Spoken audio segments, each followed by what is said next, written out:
Sabe, dentro de cada aparelho eletrônico que a gente usa, tem um herói anônimo, um componente minúsculo que trabalha sem parar nos bastidores. Nessa análise de hoje, a gente vai colocar os holofotes nesse pequeno gigante, o capacitor. Pensa bem, do smartphone que está no bolso ao controle remoto da TV, um componente essencial está sempre lá, garantindo que tudo funcione direitinho. Mas o que exatamente ele faz? Pois é, estamos falando do capacitor e hoje vamos desvendar o que ele é, como ele funciona e por que ele é tão, mas tão crucial para a tecnologia moderna. Então vamos lá. Olha, o melhor jeito de entender um capacitor é com uma analogia bem simples. Vamos imaginar que um circuito elétrico é como se fosse o sistema de encanamento de uma casa. A lógica é a seguinte, assim como a caixa d'água garante um fluxo de água constante para o chuveiro, mesmo que a pressão da rua mude, o capacitor faz a mesma coisa. Ele guarda uma pequena carga de energia para garantir que a corrente elétrica no circuito seja sempre estável, sempre contínua. Basicamente, ele suaviza as falhas. Então, de forma bem direta, um capacitor é isso, um dispositivo que armazena carga elétrica. Pode até parecer uma bateria, mas ele tem uma característica muito especial, um verdadeiro superpoder que faz toda a diferença. E aqui está o pulo do gato. Pensa nas baterias como maratonistas. Elas liberam energia de forma lenta, constante, feita para durar. Já os capacitores, eles são os velocistas no mundo da eletrônica. Eles entregam rajadas de energia de forma quase instantânea. É essa velocidade que torna eles indispensáveis em tudo, desde o flash de uma câmera até a estabilização de energia num computador. Ok, então a gente já entendeu o conceito. Mas como é que essa caixa d'água elétrica funciona por dentro? A resposta, na verdade, está numa estrutura surpreendentemente simples. Basicamente, um capacitor é só isso. Duas placas de metal, uma de frente para outra, separadas por um material que não conduz eletricidade, que a gente chama de dielétrico. O design é incrivelmente simples, mas é a interação entre essas partes que faz toda a mágica acontecer.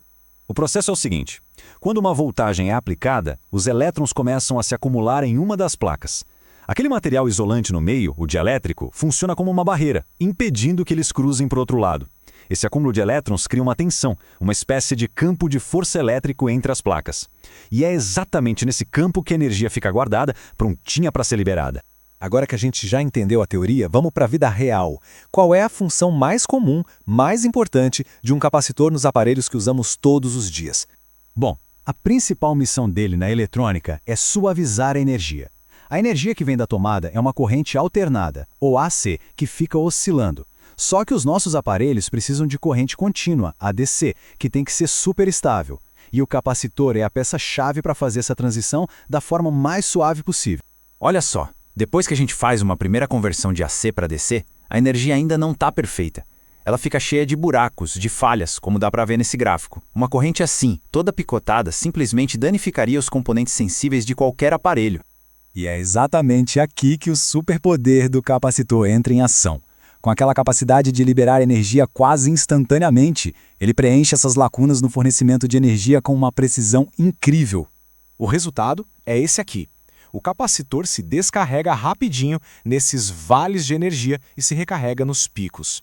Esse processo transforma um fluxo todo instável em uma corrente contínua, suave e estável, perfeita para alimentar nossos eletrônicos com total segurança. Certo, vamos para uma parte bem prática agora. Se a gente pegar um capacitor na mão, vamos ver vários números e letras escritos nele. O que será que eles significam? Os dois valores mais importantes são a capacitância, medida em farads, que diz quanta carga ele consegue guardar, ou seja, é o tamanho da nossa caixa d'água. E o segundo é a tensão em volts, que define a pressão máxima que ele aguenta. E olha, ignorar esse segundo valor pode trazer consequências bem sérias. Isso nos leva direto para a parte talvez mais crítica de toda essa conversa: como manusear capacitores com segurança, porque se usados do jeito errado, eles podem sim ser perigosos. Quando o assunto é segurança com capacitores, existe uma regra de ouro. Uma única regra que, se for seguida à risca, evita a grande maioria dos acidentes. Vou até repetir para ficar bem claro. Nunca, em hipótese alguma, aplique uma tensão elétrica maior do que aquela que está escrita no corpo do capacitor. Mas por que essa regra é tão absoluta? O que de fato acontece se a gente ignorar isso e aplicar uma tensão mais alta do que é especificada? A resposta é direta e bem séria. Ele explode, e não é uma falha pequena não. Pode ser uma explosão bem perigosa que consegue destruir outros componentes ao redor e até causar ferimentos. Mas ainda tem outro perigo. A gente precisa lembrar que a função dele é armazenar energia, e ele pode continuar com essa carga guardada por um bom tempo, mesmo depois de desligado da tomada. Tocar nos terminais de um capacitor carregado, especialmente um de alta capacidade, pode causar um choque elétrico bem grave. Por isso, antes de manusear qualquer capacitor, a regra é descarregar com segurança. O jeito certo é conectar um resistor nos terminais para drenar essa carga aos poucos.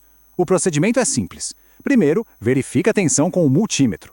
Depois, usa o resistor para drenar a carga. E por fim, verifica de novo com o multímetro para ter certeza que a tensão chegou perto de zero. O capacitor é só um exemplo de um componente fascinante que trabalha quietinho nos bastidores. Isso faz a gente pensar quantos outros heróis anônimos como ele estão agora mesmo tornando possível toda a tecnologia que define o nosso mundo.